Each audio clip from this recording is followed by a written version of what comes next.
Principios de Economía Política por Karl Manger. Capítulo I. La teoría general del bien. 1. Sobre la esencia de los bienes. Todas las cosas se hallan sujetas a la ley de causa y efecto. Este supremo principio no tiene excepciones. Inútilmente buscaremos en el ámbito de la empiría un ejemplo que demuestre lo contrario. El constante progreso humano no tiende a invalidar este aserto, sino más bien a confirmarlo, a ampliar cada vez más el conocimiento de su esfera de aplicación. Así pues, el progreso humano está asociado al firme e inalterado reconocimiento de su vigencia. También nuestra propia personalidad y cada uno de sus estadios son eslabones de esta gran interconexión global. El tránsito de nuestra persona de un estadio a otro diferente es inimaginable si no es en cuanto sometido a la ley de la causalidad. Sí, pues, nuestra persona ha de pasar del estadio de insatisfacción al de la necesidad satisfecha, deben darse causas suficientes, es decir, o bien las fuerzas existentes en nuestro organismo deben eliminar nuestro estadio perturbado o bien deben actuar sobre nosotros cosas externas, adecuadas, por su propia naturaleza, a introducir aquel estadio que llamamos satisfacción de nuestras necesidades. A aquellas cosas que tienen la virtud de poder entrar en relación causal con la satisfacción de las necesidades humanas, las llamamos utilidades, cosas útiles. En la medida en que reconocemos esta conexión causal y al mismo tiempo tenemos el poder de emplear las cosas de que estamos hablando en la satisfacción de nuestras necesidades, las llamamos bienes. Así pues, para que una cosa se convierta en bien, o, dicho con otras palabras, para que alcance la cualidad de bien, deben confluir las cuatro condiciones siguientes. 1. Una necesidad humana. 2. Que la cosa tenga tales cualidades que la capaciten para mantener una relación o conexión causal con la satisfacción de dicha necesidad. 3. Conocimiento, por parte del hombre, de esta relación causal. 4. Poder de disposición sobre la cosa, de tal modo que pueda ser utilizada de hecho para la satisfacción de la mencionada necesidad. Solo cuando confluyen estas condiciones puede un objeto convenirse en bien. Si falta una de ellas, no puede alcanzar tal categoría. Suponiendo que las posee, basta con que pierda una sola para que pierda también de forma inmediata esta cualidad. Por consiguiente, una cosa pierde su cualidad de bien, en primer lugar, cuando, en virtud de una modificación en el ámbito de las necesidades humanas, ya no existe una necesidad que aquella cosa pueda satisfacer. Al mismo resultado se llega, en segundo lugar, siempre que, mediante la modificación en las propiedades de una cosa, ésta pierde la virtud de entrar en conexión causal con la satisfacción de necesidades humanas. También desaparece, en tercer lugar, la cualidad de bien de una cosa cuando se desconoce la conexión causal entre la misma y la satisfacción de las necesidades humanas. Finalmente, y en cuarto lugar, un bien pierde esta su cualidad cuando el hombre carece del poder de disposición sobre ella, de modo que o no puede utilizarla para la satisfacción inmediata de sus necesidades o no dispone de los medios necesarios para volver a ponerla bajo su dominio. Se observa una peculiar relación allí donde existen cosas que de ninguna forma pueden entrar en relación causal con la satisfacción de las necesidades humanas, pero que los hombres consideran como si fueran bienes. Se da este fenómeno cuando se les atribuyen erróneamente a las cosas propiedades y, por tanto, causalidades que, en realidad, no poseen, o donde, también erróneamente, se presuponen unas necesidades humanas que en realidad no existen. En ambos casos aparecen, a nuestro entender, cosas que se hallan, no en realidad, pero sí en la opinión de los hombres, en la relación antes dicha, que es la que fundamenta la cualidad de bien de las cosas. A las cosas de la primera categoría pertenecen la mayoría de los cosméticos, los amuletos, muchos de los medicamentos que se recetan a los enfermos en las culturas poco desarrolladas y, todavía hoy día, entre los pueblos primitivos, las varitas divinatorias, las pócimas amorosas, etc. Estas cosas carecen realmente de capacidad para satisfacer aquellas necesidades humanas que pretendían aplacar. Entre los objetos de la segunda categoría deben mencionarse los medicamentos para enfermedades que de hecho no existen, los utensilios, estatuas, edificios, etc., que los pueblos paganos empleaban para el culto de sus ídolos, los instrumentos de tortura y otras cosas similares. A estos objetos, que derivan su cualidad de bien únicamente de unas propiedades imaginadas o de unas imaginadas necesidades humanas, puede calificárseles también de bienes imaginarios. Cuanto más elevada es la cultura de un pueblo, y cuanto más profundamente analizan los hombres la verdadera esencia de las cosas y su auténtica naturaleza, mayor es el número de bienes reales y menor, corno es obvio, el de los imaginarios. no es pequeña prueba a favor de la interconexión entre conocimiento auténtico, es decir, entre el saber y el bienestar de los hombres, el hecho de que, a tenor de la experiencia, aquellos pueblos que más pobres son en bienes verdaderos, suelen ser también los más ricos en bienes imaginarios. Revisten un peculiar interés científico aquellos bienes que algunos especialistas de nuestra ciencia engloban, como una categoría especial, bajo la designación de relaciones. Entran aquí las firmas, la clientela, los monopolios, los derechos editoriales, las patentes y licencias, los derechos de autor y, para algunos tratadistas, también las relaciones de familia, la amistad, el amor, las comunidades religiosas o científicas y otras cosas similares. Puede concederse sin dificultad que la cualidad de bien de una parte de estas relaciones no puede ser sometida a estricta comprobación, pero hay otra parte, en cambio, por ejemplo, las firmas, monopolios, derechos de edición, círculos de clientes y algunas otras más, que son bienes auténticos, como lo demuestra la circunstancia de que a menudo vemos que son objeto de compraventa. Sí, a pesar de todo, aquel autor teórico que más a fondo ha estudiado este tema, admite que la existencia de estas relaciones constituye, en cuanto que son bienes, un hecho singular y ante una mirada imparcial aparecen como una anomalía. La razón radica, en mi opinión, en algo más profundo que la característica realística de nuestro tiempo que también actúa aquí para la que solo son cosas y, por tanto, solo pueden ser bienes, los objetos y las fuerzas materiales, los bienes objetivos y la capacidad de trabajo.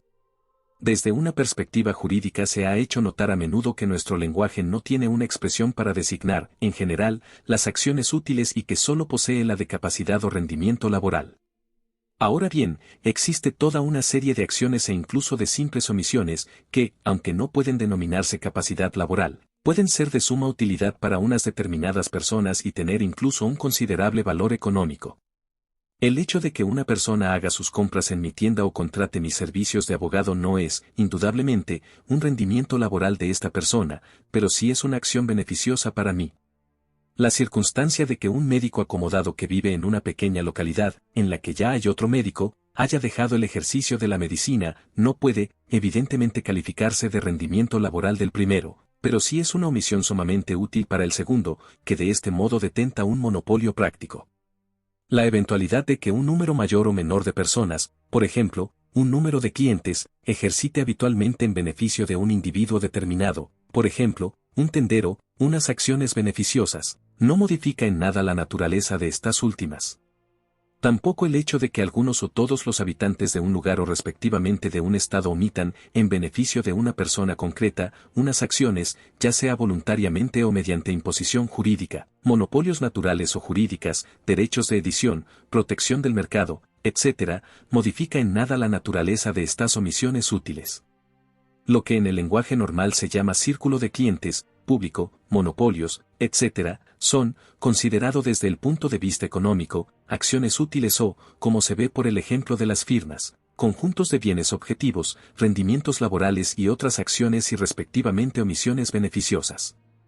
Incluso las relaciones de amistad y de amor, las comunidades religiosas y otras cosas parecidas se hallan evidentemente insertas en el marco de acciones u omisiones útiles de otras personas.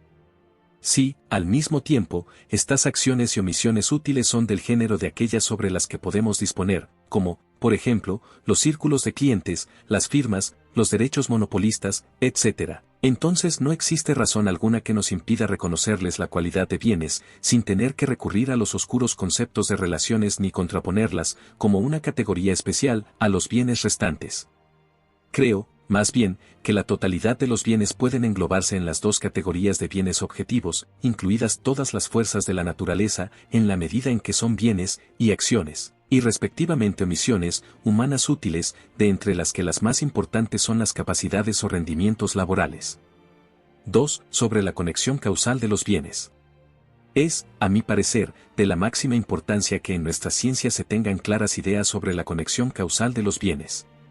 En efecto, al igual que en las demás ciencias, también en la nuestra solo puede iniciarse el verdadero y constante progreso a condición de que consideremos los objetos de nuestra observación científica no solo en sus manifestaciones aisladas, sino esforzándonos por descubrir sus conexiones causales y las leyes a que se hallan sujetos. El pan que comemos, la harina con que hacemos el pan, el trigo con que hacemos la harina, el campo, en el que crece el trigo, todas estas cosas son bienes. Pero este conocimiento no es bastante para nuestra ciencia, es, además, necesario que nos esforcemos, como se hace en todas las demás ciencias experimentales, por ordenar los bienes según razones intrínsecas, por aprender a conocer el puesto que cada uno de ellos ocupa en el nexo causal de los bienes y, finalmente, por descubrir las leyes por las que se rigen. Nuestro bienestar en la medida en que depende de la satisfacción de nuestras necesidades queda asegurado siempre que dispongamos de los bienes necesarios para la satisfacción inmediata de las mismas. Si poseemos, por ejemplo, la necesaria cantidad de pan, disponemos del poder inmediato de calmar nuestra necesidad de alimentos. En este caso, la conexión causal entre el pan y la satisfacción de una de nuestras necesidades es inmediata y no encierra dificultad ninguna la comprobación de la cualidad de bien del pan, a tenor de los principios expuestos en el apartado anterior. Pero a esta comprobación solo están sujetos aquellos bienes que podemos utilizar para la satisfacción directa de nuestras necesidades, sean alimentos, bebidas, vestidos, objetos de adorno o cosas similares. Ahora bien, estos objetos no agotan el ámbito de las cosas a las que reconocemos la cualidad de bienes. Junto a estos, que, en beneficio de la brevedad, llamaremos en adelante bienes del primer orden, hallamos en la esfera de la economía de los hombres un gran número de otras cosas que no tienen ninguna relación o conexión causal inmediata con la satisfacción de nuestras necesidades y a las que, sin embargo, reconocemos, con no menor certeza, esta cualidad de bienes del primer orden. Así, en nuestros mercados, vemos, junto al pan y otros bienes destinados a la satisfacción inmediata de las necesidades humanas, grandes cantidades de harina, combustibles, sal. Vemos también en venta aparatos y enseres para cocer el pan, así como las fuerzas laborales específicas necesarias para este menester.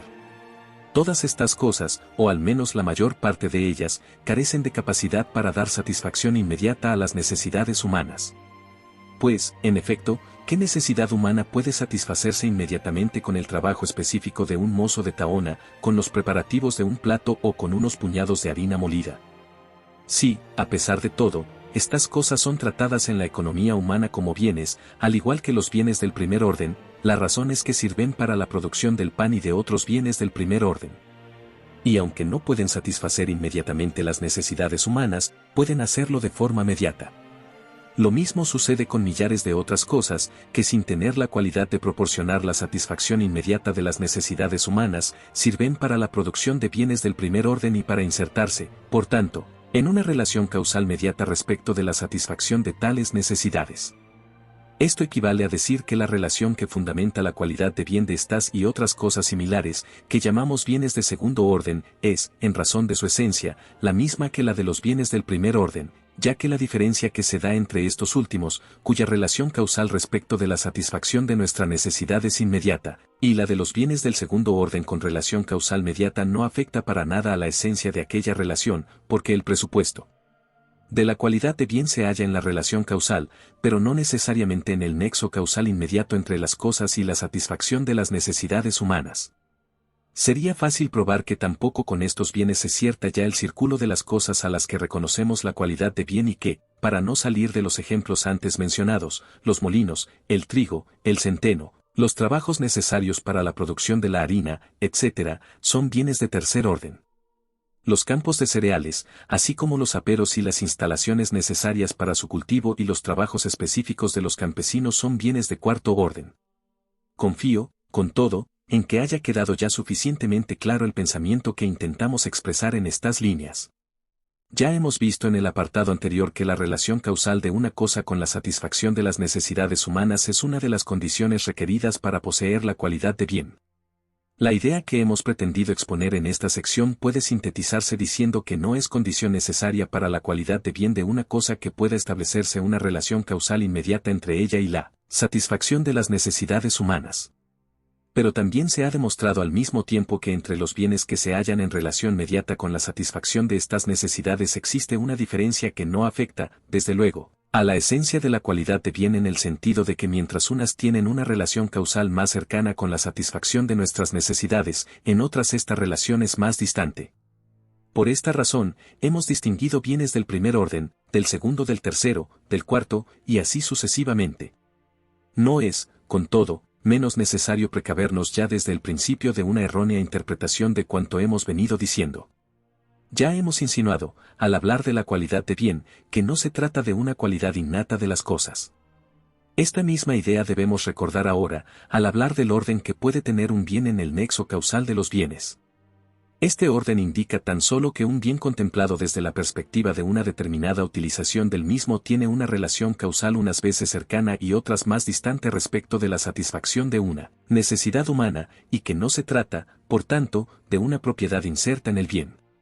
Por consiguiente, lo primordial no está en los números ordinales de los bienes de que hemos venido hablando en esta sección y de los que se hablará en la siguiente, a propósito de las leyes que rigen estos bienes, aunque no es menos cierto que tales números constituyen, a condición de ser bien entendidos, un medio auxiliar provechoso para la exposición de un tema tan difícil como importante. Lo primordial, a nuestro entender, es la comprensión de la conexión causal entre los bienes y la satisfacción de las necesidades humanas y de la relación causal más o menos directa de los primeros respecto de las segundas.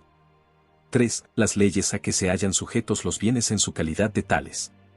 A. La cualidad de bien de los bienes de orden superior está condicionada por el hecho de que debemos disponer también de sus correspondientes bienes complementarios.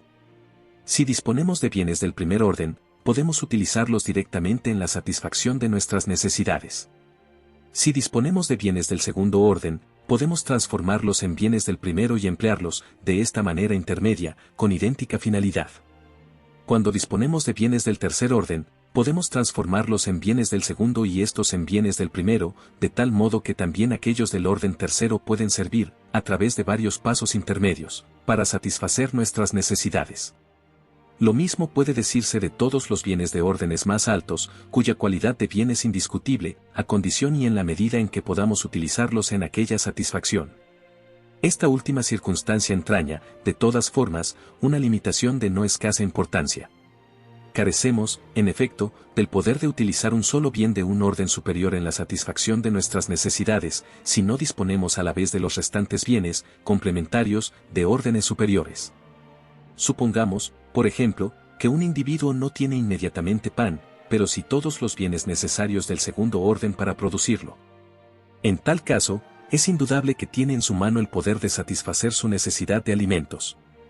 Supongamos ahora que este individuo tiene harina, sal, levadura y la capacidad laboral necesaria para hacer pan y que posee asimismo todos los utensilios y las instalaciones precisas, pero no tiene ni fuego ni agua. Es entonces evidente que ya no puede utilizar los bienes restantes del segundo orden para satisfacer su necesidad de alimentos, porque sin agua y fuego no puede hacerse pan, aunque tenga todos los otros bienes. En este caso, los bienes del segundo orden perderían inmediatamente su cualidad de tales en orden a la satisfacción del hambre, porque les faltaría una de las 4 condiciones requeridas, en este caso, la condición cuarta. Con esto no se excluye que las cosas cuya cualidad de bienes estamos analizando conserven dicha cualidad incluso en las circunstancias arriba descritas, en orden a la satisfacción de otras necesidades de la persona que dispone de ellas, en la medida en que ésta pueda utilizarlas para la satisfacción de otras necesidades distintas de las de la alimentación. Puede también suponerse que, a pesar de la falta de uno u otro de los bienes complementarios, los restantes estén capacitados para satisfacer, de forma mediata o inmediata, una necesidad humana. Pero si los bienes de segundo orden existentes no pueden ser utilizados para la satisfacción de ninguna necesidad humana, ni en sí mismos ni en conexión con otros bienes disponibles, porque les faltan uno o varios de los bienes complementarios, quedarían totalmente privados de esta cualidad, aunque ciertamente debido a la ausencia de los bienes complementarios, porque entonces los agentes económicos ya no podrían emplearlos en la satisfacción de sus necesidades y les faltaría, por tanto, una de las condiciones esenciales para la cualidad de bienes. Como resultado de nuestra precedente investigación, se deduce el siguiente principio: la cualidad de bien de los bienes del segundo orden está condicionada por el hecho de que el hombre disponga al mismo tiempo de los bienes complementarios del mismo orden, al menos respecto de la producción de algún bien del primer orden. Mayor dificultad presenta la respuesta a la pregunta de hasta qué punto la cualidad de bien de los bienes situados por encima del segundo orden depende de que el hombre disponga también de los bienes complementarios. Esta dificultad no radica tanto en la relación de los bienes de un orden superior respecto de los bienes correspondientes del orden inmediatamente inferior, por ejemplo, de los bienes del orden tercero respecto de los bienes correspondientes del segundo, o los bienes del orden quinto respecto de los del cuarto, porque ya la simple consideración de la relación causal entre estos bienes pone de manifiesto una analogía total entre esta relación y la antes descrita de los bienes del segundo orden. Respecto de los correspondientes del inmediatamente inferior, es decir, del primer orden, Por consiguiente, el principio antes establecido puede ampliarse, de una manera enteramente natural, para fijar el siguiente enunciado. La cualidad de bien de los bienes de un orden superior está condicionada ante todo por el hecho de que el hombre disponga también de los bienes complementarios del mismo orden, al menos respecto de la producción de un bien cualquiera del orden inmediatamente inferior. La dificultad que presentan los bienes de un orden superior al segundo estriba más bien en que incluso en el caso de que se disponga de la totalidad de los bienes necesarios para la producción de un bien del orden inmediatamente inferior, no por eso queda ya garantizada la cualidad de bien de este orden, mientras los hombres no puedan disponer también a la vez de todos los bienes complementarios de este último orden y de los restantes órdenes inferiores. Supongamos que una persona puede disponer de todos los bienes del tercer orden necesarios para producir un bien del orden segundo, pero no dispone simultáneamente de los restantes bienes complementarios de este orden segundo. En tal caso, el hecho de que disponga de todos los bienes del orden tercero necesarios para producir un bien concreto del orden segundo no le garantiza que pueda utilizar de hecho estos bienes para la satisfacción de las necesidades humanas, porque aunque tendría ciertamente el poder de convertir los bienes del tercer orden, cuya cualidad estamos analizando aquí, en bienes del segundo orden, ello no quiere decir que pueda transformar también los bienes del orden segundo en los correspondientes del orden primero. Por consiguiente, tampoco tendría el poder de emplear los bienes del orden tercero, de que aquí estamos hablando, en la satisfacción de sus necesidades. En consecuencia, dichos bienes perderían inmediatamente su cualidad de tales. Es claro, pues, que el principio antes enunciado, la cualidad de bien de los bienes de un orden superior está condicionada ante todo por el hecho de que el hombre disponga también de los bienes complementarios del mismo orden al menos respecto de la producción de un bien cualquiera, del orden inmediatamente inferior, no incluye la suma total de las condiciones que, respecto de la cualidad de bien de las cosas, se desprende del hecho de que tan solo la disposición sobre los bienes complementarios del orden superior nos garantiza el poder de emplearlos para la satisfacción de nuestras necesidades. Si disponemos de bienes del tercer orden, su cualidad de bien está condicionada ante todo por el hecho de que podamos transformarlos o no en bienes del segundo orden. Pero existe otra condición para esta cualidad de bien, a saber, que tengamos también el poder de transformar los bienes del segundo orden en bienes del primero, lo que presupone que disponemos de ciertos bienes complementarios del orden segundo. Una situación totalmente análoga presenta los bienes del cuarto, del quinto y de otros órdenes superiores. También aquí la cualidad de bien de las cosas que mantienen una relación tan distante respecto de la satisfacción de las necesidades humanas depende en primer término de que dispongamos de los bienes complementarios del mismo orden, pero esta cualidad está condicionada también por el hecho de que dispongamos o no de los bienes complementarios del orden inmediatamente inferior, y además de los bienes complementarios del orden que sigue a este, y así sucesivamente, de modo que poseamos el poder real de utilizar los bienes del orden superior para la producción de un bien del primer orden y, en última instancia, para la satisfacción de una necesidad humana. Si damos a la totalidad de los bienes que son necesarios para conseguir la transformación de un bien de un orden superior en otro bien del primer orden, la denominación de bienes complementarios, en el amplio sentido de la palabra, podemos enunciar el siguiente principio. La cualidad de bien de los bienes de un orden superior está condicionada por el hecho de que dispongamos de sus complementarios en el sentido antes indicado. Nada pone tan vivamente ante los ojos la gran conexión causal de los bienes como esta ley de su recíproco condicionamiento. Cuando, el año 1862, la Guerra Civil norteamericana privó a Europa de su principal fuente de algodón, se perdió al mismo tiempo la cualidad de bien de miles de otros productos, cuyo bien complementario era el algodón. Me refiero a la capacidad de rendimiento laboral de los trabajadores ingleses y continentales del ramo de las industrias textiles, una buena parte de los cuales se quedaron en paro y reducidos a vivir de la caridad pública. La capacidad laboral, de que disponían aquellos hábiles trabajadores, seguía siendo la misma, pero perdió una gran parte de su cualidad de bien, porque ya no existía el bien complementario, el algodón. Por tanto, ya no podía utilizarse aquella capacidad laboral específica para la satisfacción de ninguna necesidad humana.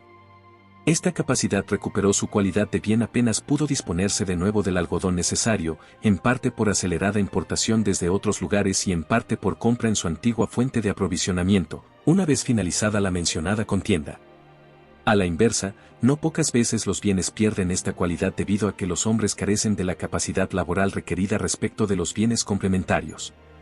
En países de escasa densidad de población, y en particular en los de economía de monocultivo, por ejemplo, de cereales, suele ocurrir que, cuando se registran cosechas especialmente ricas, se produce una gran falta de fuerza laboral, ya que los campesinos, de suyo ya poco numerosos, no se sienten espoleados por la necesidad, sobre todo en épocas de abundancia.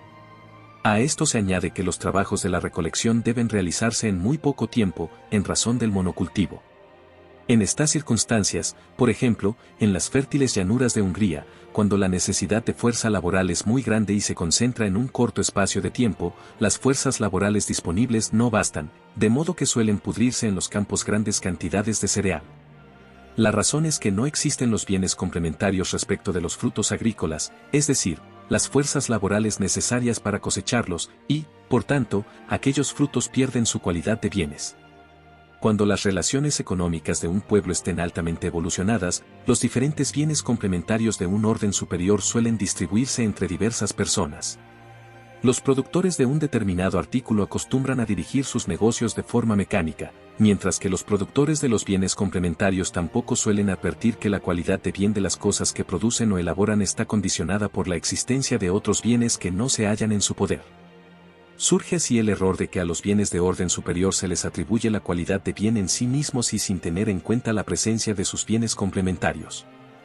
Dicho error se produce sobre todo en aquellos países en los que, a través de un activo intercambio y de una economía nacional altamente desarrollada, casi cada producto surge bajo el tácito supuesto, de ordinario ni siquiera conscientemente advertido por los productores, de que hay otras personas, insertas en el proceso de intercambio, que están trabajando al mismo tiempo en la producción de los bienes complementarios. Solo cuando, por cualquier modificación de las circunstancias, no se da esta condición táctica y las leyes a que están sujetos los bienes dejan sentir su eficacia hasta en la superficie de los fenómenos, suele interrumpirse la acostumbrada y mecánica marcha de las actividades comerciales y empresariales. Solo entonces la opinión pública dirige su atención a estos fenómenos y a sus causas profundas. B. La calidad de bien de los bienes de un orden superior está condicionada por la cualidad de los correspondientes bienes del orden inferior.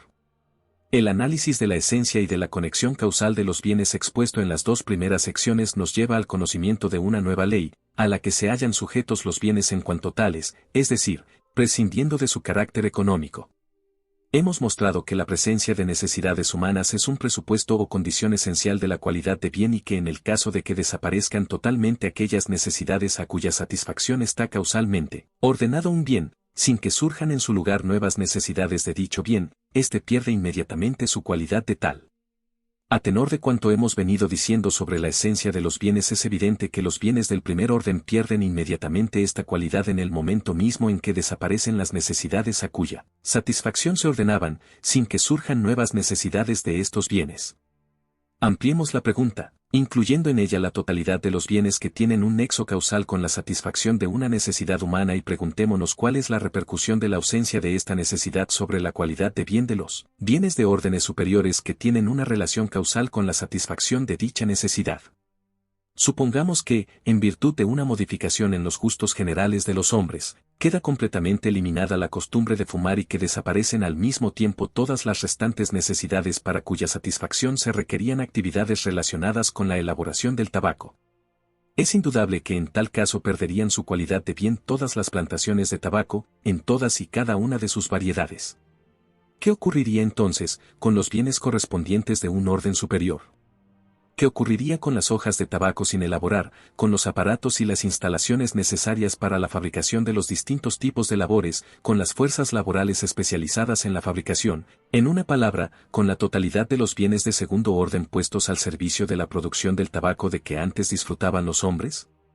¿Qué ocurriría, prosiguiendo el razonamiento, con las semillas y plantaciones de tabaco, con las fuerzas laborales empleadas en la producción de las hojas, con la maquinaria y las instalaciones necesarias para estas tareas y con todos los restantes bienes que nosotros, con referencia a la necesidad del disfrute del tabaco, podemos denominar bienes del tercer orden?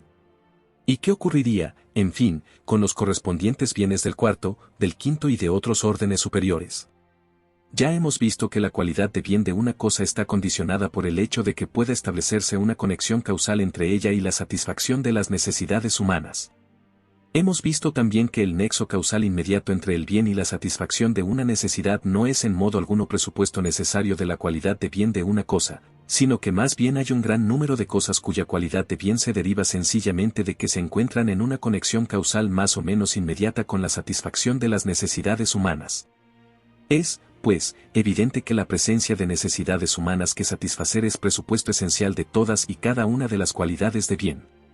Pero esto equivale también a decir que los bienes, ya puedan inscribirse en una conexión causal inmediata con la satisfacción de las necesidades humanas o deriven su cualidad de bien de un nexo causal más o menos directo con dicha satisfacción, pierden inmediatamente su cualidad, si desaparecen en su totalidad las necesidades a cuya satisfacción servían hasta ahora.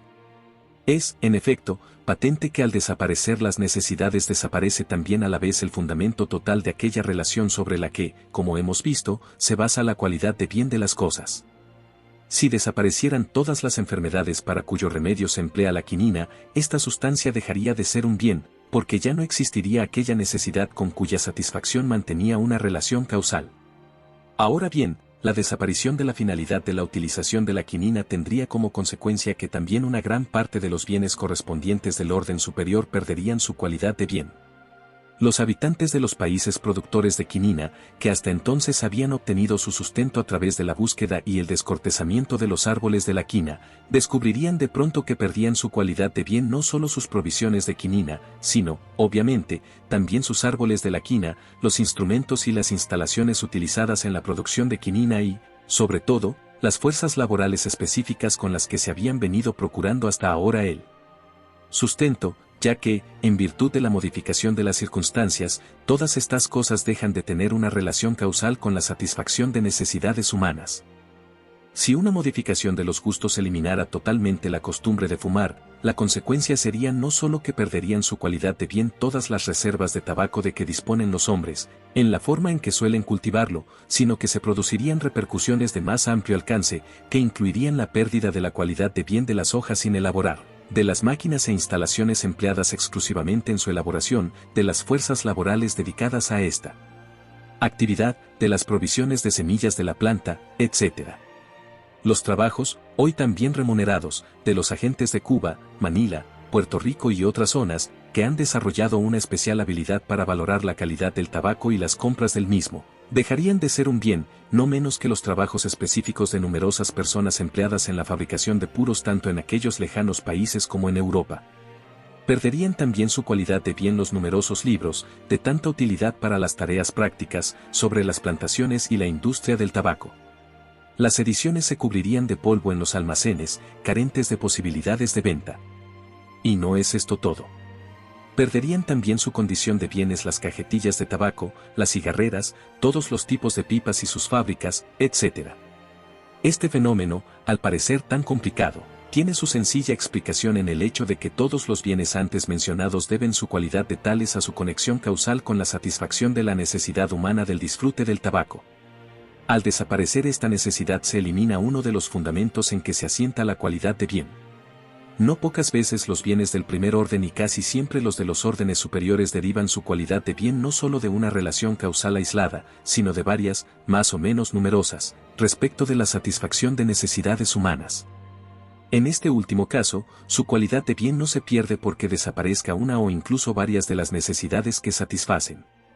Al contrario, es patente que este resultado solo se produce cuando se eliminan todas las necesidades con cuya satisfacción mantenían estos bienes una relación causal. En efecto, conservan su cualidad de tales respecto de las necesidades todavía existentes para cuya satisfacción siguen teniendo una relación causal también en las circunstancias modificadas, y además de una manera enteramente natural. También en este caso conservan su cualidad de bienes solo en cuanto que mantienen dicha relación causal con la satisfacción de necesidades humanas. Pero aquella cualidad desaparecerá apenas desaparezcan también estas últimas necesidades. Si se diera este caso y desapareciera por entero la necesidad de fumar que sienten los hombres, entonces perderían también su cualidad de bienes, por ejemplo, todas las reservas de tabaco ya elaboradas así como las reservas de hojas sin elaborar, las semillas y otros muchos bienes de orden superior unidos por relación causal con la satisfacción de la mencionada necesidad. Pero este resultado no se produciría necesariamente respecto de todos los bienes de orden superior, por ejemplo, respecto de los campos de cultivo del tabaco y de los enseres agrícolas empleados en ellos. Y lo mismo puede decirse respecto de los utensilios y maquinaria utilizada en la industria del tabaco, ya que podrían utilizarse para la satisfacción de otras necesidades humanas una vez eliminada la necesidad de fumar. Todas estas colas conservarían su cualidad de bienes. Debe contemplarse no como una modificación que afecte a la esencia del principio antes enunciado, sino tan solo como una forma más concreta del mismo, la ley que establece que los bienes de orden superior están condicionados, en sus cualidades de tales, por los bienes del orden inferior a cuya producción sirven. Si basta ahora hemos analizado la totalidad de los bienes que tienen, hablando en términos generales, una conexión causal con la satisfacción de las necesidades humanas y el objeto de nuestro análisis fue, por tanto, el conjunto de la cadena causal, hasta llegar a su efecto último, es decir, la satisfacción de las necesidades humanas. Ahora, al formular el anterior principio, tenemos en cuenta solo algunos de los eslabones de dicha cadena, cuando prescindimos, por ejemplo, del nexo causal de los bienes del tercer orden con la satisfacción de necesidades humanas y solo tenemos en cuenta la conexión causal de los bienes de este orden con los bienes correspondientes de un orden cualquiera de tipo superior. 4. Tiempo-error. El proceso mediante el cual los bienes de un orden superior se van transformando gradualmente en los de los órdenes inferiores, hasta servir, al fin, para la satisfacción de las necesidades humanas, no es, como hemos visto en las secciones anteriores, un fenómeno atípico, sino que, al igual que todos los restantes procesos de transformación y cambio, se halla sujeto a las leyes de la causalidad. Ahora bien, la idea de causalidad está inseparablemente unida a la del tiempo. Todo proceso de cambio significa un surgir, un hacerse, un devenir y esto solo es imaginable en el tiempo. Es también indudable que no podemos comprender a fondo el nexo causal de cada uno de los fenómenos de este proceso si no lo consideramos en el tiempo y según la medida del mismo. También en el proceso de cambio mediante el cual los bienes de un orden superior se van transformando gradualmente en otros de órdenes inferiores, hasta alcanzar al final el estadio que llamamos de satisfacción de las necesidades humanas, es el tiempo un elemento esencial de nuestro análisis. Si disponemos de los bienes complementarios de un orden superior cualquiera tenemos que comenzar por transformarlos en bienes del orden inmediatamente inferior y llevar adelante, paso a paso, este proceso, hasta convertirlos en bienes del primer orden, que ya podemos utilizar para la satisfacción directa de nuestras unidades. Los espacios de tiempo que median entre cada una de las fases de este proceso pueden a veces parecer muy cortos y de hecho los progresos de la técnica y del intercambio comercial tienden a reducirlos cada vez más, pero con todo, no cabe pensar en su total eliminación. Es, en efecto, imposible transformar instantáneamente los bienes de un orden superior en los correspondientes del orden inferior. Es bien seguro lo contrario, es decir, que quien dispone de bienes de un orden superior solo puede disponer de los bienes correspondientes del orden inferior al cabo de un cierto espacio de tiempo, más o menos largo según la naturaleza de cada uno. Y lo que decimos de cada uno de los eslabones de la cadena causal es válido, a fortiori, para la totalidad del proceso. El espacio temporal exigido por este proceso varía mucho de unos casos a otros y depende de la naturaleza de cada uno de ellos. Quien disponga de todo cuanto es necesario para plantar un bosque de encinas, es decir, los terrenos, las fuerzas laborales, la maquinaria, las simientes, tendrá que esperar 100 años para poder disponer de un solo tronco maderable. En la inmensa mayoría de los casos, serán sus herederos o sus sucesores jurídicos quienes se beneficien de la plantación. Por el contrario, quien dispone de los ingredientes para comidas o bebidas y de los enseres, capacidad laboral, etc., necesarios podrá, muchas veces, disponer de dichos alimentos y bebidas en el espacio de unos segundos. Pero por muy grande que pueda ser la diferencia, una cosa es segura, que nunca puede eliminarse totalmente el espacio temporal que media entre la disposición sobre los bienes de un orden superior y la disposición sobre los bienes correspondientes del orden inferior. Así pues, los bienes de un orden superior piden y afirman su cualidad de bienes no con referencia a necesidades del presente inmediato, sino únicamente respecto a necesidades que, a tenor de las expectativas humanas, solo aparecerán en unos momentos en los que ya habrá llegado a su fin el proceso de producción de que hemos hablado en las líneas precedentes.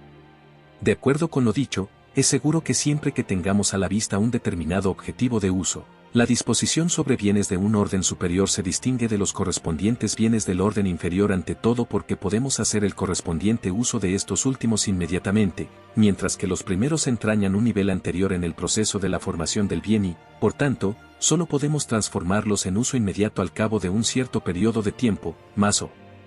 menos corto según los casos. Y esto implica otra diferencia, de gran importancia, entre la disposición inmediata de un bien y la disposición mediata, esto es, mediante la posesión de los bienes correspondientes del orden superior. Quien dispone inmediatamente de unos bienes determinados está seguro de su cantidad y calidad.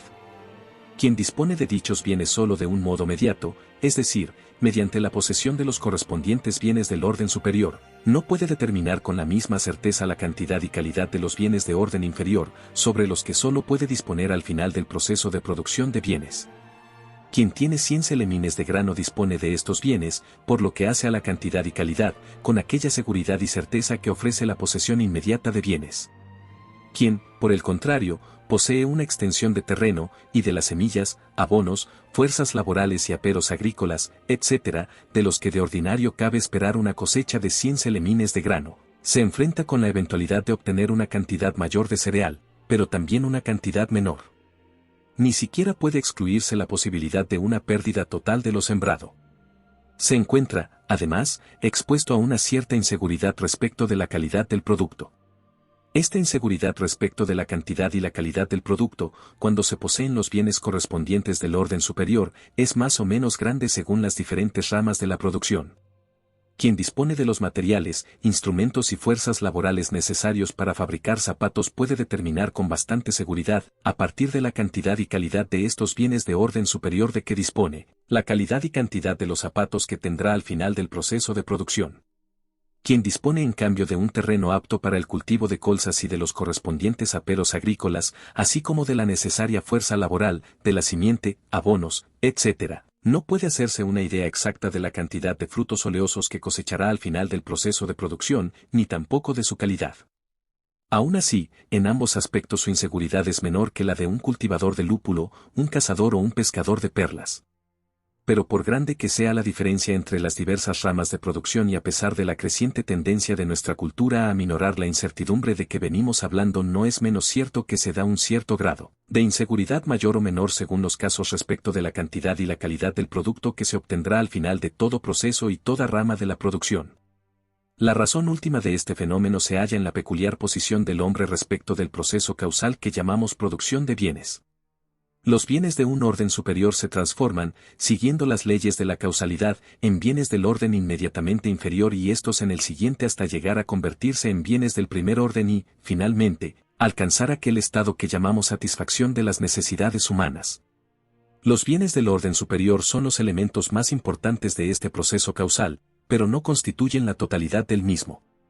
Además de estos elementos pertenecientes al círculo de los bienes, actúan sobre la cualidad y la cantidad del producto de los procesos causales que llamamos producción de bienes otros elementos cuya conexión causal con nuestro bienestar no conocemos todavía o elementos cuyo influjo sobre el producto conocemos muy bien, pero que, por las razones que fueren, escapan a nuestro control. Así, por ejemplo, hasta no hace mucho, los hombres no conocían la influencia de los diferentes tipos de terrenos, de la proporción de salitre, de los abonos, sobre el crecimiento de las diversas plantas, de modo que dichos terrenos daban resultados finales más o menos favorables, tanto en cantidad como en calidad, una vez acabado el proceso de producción. Hoy día, y gracias a la investigación de las condiciones químicas del suelo, se ha conseguido eliminar, en parte, aquella incertidumbre. El hombre puede ya, hasta donde llegan las investigaciones, introducir factores beneficiosos y eliminar los perniciosos en cada caso concreto. Los cambios climáticos ofrecen un ejemplo del segundo caso. En términos generales, los agricultores saben muy bien cuál es el clima más adecuado para el crecimiento de las plantas, pero carecen del poder de introducirlo o de impedir la presencia de factores climáticos que arruinen los sembrados. Por consiguiente, respecto de la calidad y cantidad del resultado de las cosechas dependen, en muy amplia medida, de influjos que, aunque están sometidos, al igual que todos los restantes, los agricultores creen que, porque se hallan fuera de su esfera de poder, son debidos al azar. El grado mayor o menor de certidumbre en la previsión de la cualidad y cantidad del producto que puede conseguir el hombre en virtud de la posesión de los bienes de orden superior necesarios para su producción depende del mayor o menor conocimiento de los elementos del proceso que tienen conexión causal con la producción de aquellos bienes y del mayor o menor sometimiento de los mismos a la capacidad de disposición del hombre. El grado de incertidumbre en las dos perspectivas antes mencionadas está condicionado por los factores contrarios. Cuanto más numerosos sean los elementos desconocidos por nosotros que intervienen en el proceso causal de la producción de bienes o que, aunque conocidos, escapan a nuestro control, es decir, cuanto mayor sea el número de dichos elementos que no poseen la cualidad de bien, tanto mayor es también la incertidumbre del hombre sobre la calidad y la cantidad del producto de todo el proceso causal, esto es, de los bienes correspondientes del orden inferior. Esta incertidumbre es uno de los elementos más esenciales de la inseguridad económica de los hombres. Tal como se verá en las líneas que siguen, tiene una gran importancia práctica para la economía humana. 5. Sobre las causas del creciente bienestar de los hombres. El enorme aumento de la capacidad productiva laboral, dice Adam Smith, y el crecimiento de la habilidad, destreza y comprensión con que por doquier se dirigen o se llevan a cabo las tareas parece ser resultado de la división del trabajo. Y el mismo autor. El gran aumento de los productos introducido por la división del trabajo en las más diversas industrias produce en una sociedad bien regida aquel bienestar que se extiende hasta las capas más humildes de la población. Así pues, Adam Smith hacía de la creciente división del trabajo el punto cardinal del progreso económico de los hombres, de total acuerdo con la destacada importancia que asignaba al elemento laboral en la economía humana. Creo, sin embargo, que este destacado investigador, cuya opinión estamos citando, en su capítulo sobre la división del trabajo ha puesto de relieve solo una de las causas del creciente bienestar de los hombres y que han escapado a su observación otras no menos eficaces. Imaginemos, por ejemplo, que una tribu australiana distribuye entre sus miembros su trabajo de ocupación de la manera más adecuada posible y según el principio de división del trabajo. Una parte se dedica a la caza, otra, a la pesca, otros se ocupan exclusivamente de las plantas que crecen de forma espontánea. De las mujeres, una parte se dedica únicamente a la preparación de los alimentos, otras, a la confección de piezas de vestido. Llevemos con nuestra imaginación esta división del trabajo de este pueblo aún más lejos, de suerte que todas las instituciones especiales sean también dirigidas por funcionarios especiales y preguntémonos si tan acusada división del trabajo tendrá el efecto multiplicador sobre los medios de disfrute a disposición de los miembros de la tribu que Adam Smith describe como resultado de la división del trabajo. Es evidente que este pueblo, como cualquier otro en las mismas circunstancias, conseguirá su anterior eficacia laboral con menor esfuerzo que antes y que, con el mismo esfuerzo, alcanzará mejores rendimientos. Es decir, mejorará su situación siempre que sea de hecho posible organizar de forma más racional y eficaz su trabajo de ocupación. Pero no es menos cierto que esta mejora será muy diferente de la que podemos observar en los pueblos de economía desarrollada. Si, por el contrario, un pueblo decide desbordar el ámbito de una actividad exclusivamente de ocupación, es decir, de simple acumulación de los bienes del orden inferior en los estadios más rudos de la civilización, casi siempre bienes del primer orden y unos pocos del segundo, para pasar a los bienes del tercero, del cuarto y de otros órdenes superiores, sigue conquistando órdenes cada vez más elevados en su búsqueda de bienes encaminados a la satisfacción de sus necesidades, podremos comprobar, sobre todo cuando se da una razonable y lógica división del trabajo, aquel progreso en su bienestar que Smith atribuye exclusivamente esta última circunstancia. Veremos entonces que el cazador que perseguía a la pieza con un garrote se transforma en cazador armado de arco y redes, en ganadero y, con una ulterior secuencia hacia formas cada vez más intensivas de esta última actividad, veremos que aquellos hombres que vivían de las plantas que crecían en estado salvaje pasan a formas cada vez más intensivas de agricultura, que surgen los tejidos, perfeccionados por el empleo de herramientas, y que, en íntima conexión con todo ello, se multiplica también el bienestar de este pueblo. Cuanto más avanzan los hombres en esta dirección, más se diversifican las clases de bienes y, por consiguiente, más diversas son las funciones y más necesaria y, al mismo tiempo, más económica la creciente división del trabajo. No es, con todo, menos claro que la creciente multiplicación y diversificación de los medios de que puede gozar el hombre no es el efecto exclusivo de esta última circunstancia y que ni siquiera puede afirmarse que ésta sea la causa más importante del progreso económico humano, sino que, dicho con exactitud, solo puede concebírsele como un factor de aquellas grandes repercusiones que llevan al género humano desde la rudeza y la miseria a la cultura y el bienestar. No es, llegados aquí, tarea difícil explicar la creciente eficacia que la progresiva utilización de bienes de órdenes superiores tiene sobre los alimentos, bienes del primer orden, de que puede disfrutar el hombre. La forma más ruda de economía de ocupación se limita a la recolección de los bienes del orden ínfimo que la naturaleza ofrece espontáneamente.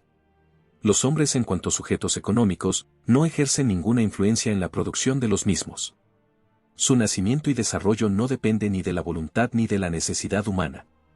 Son accidentales, bienes al servicio del hombre solo por azar. Pero si los hombres abandonan esta forma ruda de economía, si exploran las cosas a través de cuya conexión dentro del proceso causal surgen los productos alimenticios y se apoderan de ellos, lo que equivale a transformarlos en bienes de un orden superior, entonces estos alimentos aparecen, al igual que antes, en virtud de la ley de la causalidad, pero ahora ya no son casuales, accidentales, respecto de los deseos y las necesidades de los hombres, sino que constituyen un proceso sujeto al poder humano, regido a tenor de los objetivos humanos, aunque siempre dentro de los límites puestos por las leyes naturales. Los alimentos, que antes eran el producto de la coincidencia casual de las condiciones precisas para su nacimiento y desarrollo, son ahora, en la medida en que el hombre conoce y domina estas condiciones, y dentro siempre de los límites trazados por las leyes naturales, un producto de su voluntad. Las cantidades de que los hombres disponen no tienen más límites que los de su comprensión de la conexión causal de las cosas y la amplitud de su dominio sobre las mismas. Así pues, el creciente conocimiento de las interconexiones causales de las cosas con su propio bienestar y el progresivo dominio de las condiciones cada vez más remotas de las mismas han elevado a los hombres del estado de rudeza y de la más profunda miseria al estadio actual de cultura y bienestar, han permitido que amplias zonas hasta hace poco habitadas por pocos hombres, que arrastraban además una vida trabajosa y miserable, se conviertan en tierras de cultivo densamente pobladas. Nada más cierto que la afirmación de que también en el futuro el progreso económico del hombre no tendrá otro límite que el de los progresos antes mencionados. 6. La posesión de bienes. El hombre tiene múltiples necesidades. Ni su vida ni su bienestar están asegurados si solo dispone de los medios para la satisfacción de alguna de dichas necesidades, aunque éstas queden abundantemente cubiertas. Por consiguiente, el modo y manera como los hombres satisfacen sus necesidades apunta, para que esta satisfacción sea perfecta, a una diversidad que, considerada en su conjunto, es poco menos que ilimitada. De donde se deduce que es punto menos que imprescindible una cierta armonía en la satisfacción de las mismas, incluso para la conservación de su vida y de su bienestar. El uno puede vivir en palacios y consumir los más exquisitos manjares y vestirse con los más preciosos vestidos, mientras que otro puede buscar en el oscuro rincón de una miserable cabaña el lugar donde pasar la noche, alimentarse de las sobras y cubrirse de harapos, pero los dos tendrán que esforzarse por satisfacer su necesidad de vivienda, alimentos y vestido. Es, en efecto, absolutamente claro que ni siquiera la más completa satisfacción de una sola necesidad puede mantener nuestra vida y nuestro bienestar. En este sentido, puede decirse con razón que la totalidad de los bienes de que dispone un sujeto, en cuanto a agente económico, están mutuamente condicionados en su cualidad de bien, porque ninguno de ellos puede, por sí solo, alcanzar el objetivo total a que sirven todos ellos, es decir, la conservación de nuestra vida y nuestro bienestar. Esto solo puede hacerlo en unión con los restantes bienes. En una economía aislada, o allí donde el intercambio entre los hombres es muy pequeño, esta conexión y correlación de los bienes requeridos para el mantenimiento de la vida y del bienestar de los hombres se manifiesta también en la totalidad de los bienes de que dispone cada uno de los individuos en cuanto a agentes económicos. La armonía con que se esfuerzan por satisfacer sus necesidades se refleja asimismo en los bienes que poseen. En altas culturas, y sobre todo en nuestras desarrolladas relaciones de intercambio, en las que la posesión de una cantidad suficiente de cualquier bien económico pone en nuestras manos las correspondientes cantidades de los restantes, es a primera vista algo confuso el cuadro antes descrito respecto de la economía de cada individuo concreto. Pero el hecho aparece en su total claridad cuando consideramos la economía nacional. Vemos por doquier que no son los bienes aislados, sino la totalidad de bienes de las más diferentes especies la que sirve a los objetivos del hombre económico. Una totalidad de bienes, puesta a disposición de los individuos bien de forma directa, como en las economías aisladas, bien, como ocurre en nuestras circunstancias altamente evolucionadas, en parte de forma directa y en parte indirectamente. Solo gracias a esta totalidad se alcanza el objetivo que nosotros llamamos garantía frente a la necesidad y, en una secuencia más amplia, seguridad de la vida y del bienestar humanos. A la totalidad de los bienes de que dispone un individuo para la satisfacción de sus necesidades lo designamos como su posesión de bienes. No se presenta, pues, ante nosotros como una cantidad de bienes caprichosamente acumulada, sino como el reflejo de sus necesidades, como un todo articulado, que no puede ser aumentado o disminuido de forma sustancial sin que se vea comprometida la realización del objetivo total.